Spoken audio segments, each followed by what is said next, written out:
avez votre invitation, votre badge? Ouais. Celui-là? Alors, tenant compte des effectifs qu'on a, on va faire le maximum pour être bien positionné, pour arriver à un résultat qui nous convient. Et puis on verra ce qu'il en est à la clé. Je crois que toutes les équipes sont relativement proches les unes des autres. Donc il y a peut-être encore des opportunités à voir ce qui peut se passer sur une fin de saison. Début de cette rencontre entre le bassin d'Arcachon et Trélissac pour ce match de Régional 1.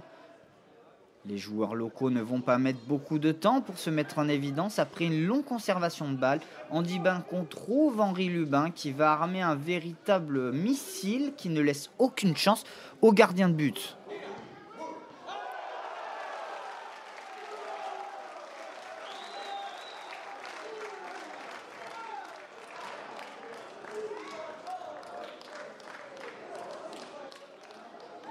Mais Trélissac ne va pas abdiquer et aurait pu quelques instants plus tard égaliser.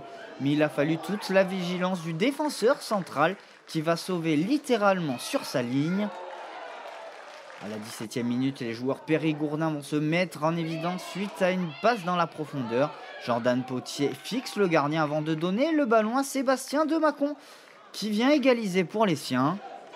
On se rapproche de la fin des 45 premières minutes et Nicolas Buentea vient reprendre un centre de volée pour permettre aux Arcachonnais de reprendre l'avantage. Le match connaît un rythme complètement fou. Et Sébastien Demacon se déjoue du gardien pour s'offrir un doublé.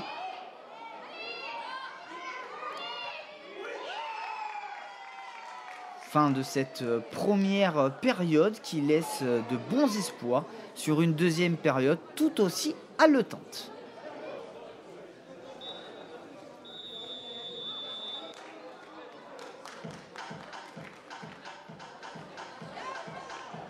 Comme en début de rencontre, ce sont les Arcachonnais qui poussent, mais il faut d'un rien pour qu'ils reprennent l'avantage sur un coup de pied arrêté. Les joueurs visiteurs se rappellent bien de la première mi-temps et c'est Sébastien Demacon qui va donner l'avantage à son équipe et inscrire un triplé lors de cette rencontre. On se dirige vers la fin de ce match et dans les derniers instants de la partie, Trélissac va aggraver la marque suite à une erreur du défenseur du bassin d'Arcachon, Jean Voué. Quelque peu agacé et dans la surprise générale, le défenseur du bassin d'Arcachon reçoit un carton rouge suite à des propos un petit peu véhéments. On se dit que tout semble terminé, mais les joueurs locaux vont avoir un supplément d'âme et Benkera Malek fait le forcing pour réduire l'écart.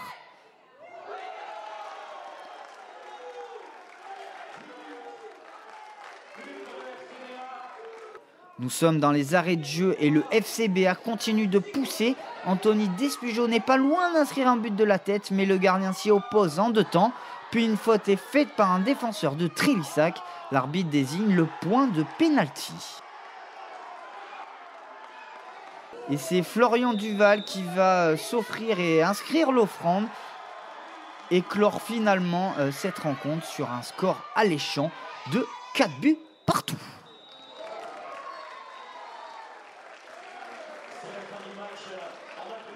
On savait aussi que cette équipe de Trélissac, en fin de match, et surtout quand elle a un petit peu le score en main, est beaucoup plus fragile.